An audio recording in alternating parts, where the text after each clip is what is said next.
a lot of people that would be listening to this podcast that have probably considered, conquering a feat, whether it be to the extent that you guys have done, or maybe to a lesser degree, like a half marathon or a marathon or something of that nature.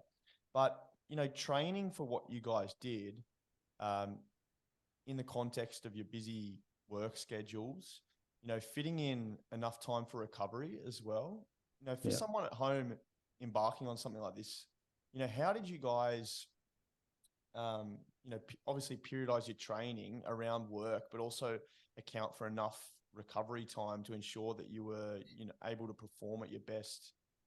It's a really good point, Hayden. I mean, like, to be honest, we didn't neglect our recovery. We just weren't as aware. I mean, look, we've both been involved in sport for an awful long time, probably, since as long as we can remember. But in terms of recovery, we probably didn't give it as much credit or as much thought as we probably should have. Maybe that's something that we probably could have looked at maybe a little bit better.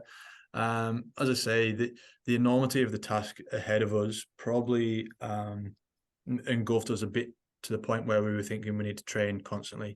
That's not to say that we didn't give ourselves rest, and we did give ourselves rest, and we did give ourselves recovery. But a lot of our recovery, and we were lucky enough to be given the opportunity to go and use recovery pools and stuff down in Coogee, and use the ice baths and the saunas and stuff like that to try and aid recovery.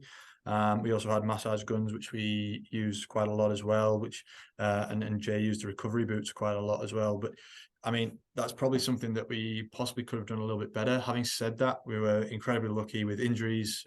We didn't have any injuries throughout the whole training period and throughout the ride itself. Not really, anyway. Not anything significant to stop us. I mean, you talk about periodization in terms of our training. We broke it up into blocks, not sort of somewhat unintentionally, but also with a bit of understanding of how your training works. It was like a pyramid, wasn't it? Yeah, it was. Yeah, with our first block sort of being about our heart rate and working on that heart rate levels. The second block being more about the distance and the endurance, and the third block being more about that pyramid of trying to actually increase your distances throughout the week, for each week, and then tapering off as you got closer towards the actual main event. And on top of that as well, and it was, as well as for our recovery, was a lot of food. We ate anything and everything, and that had no limits to what we would be eating. So yeah, that definitely helped as well.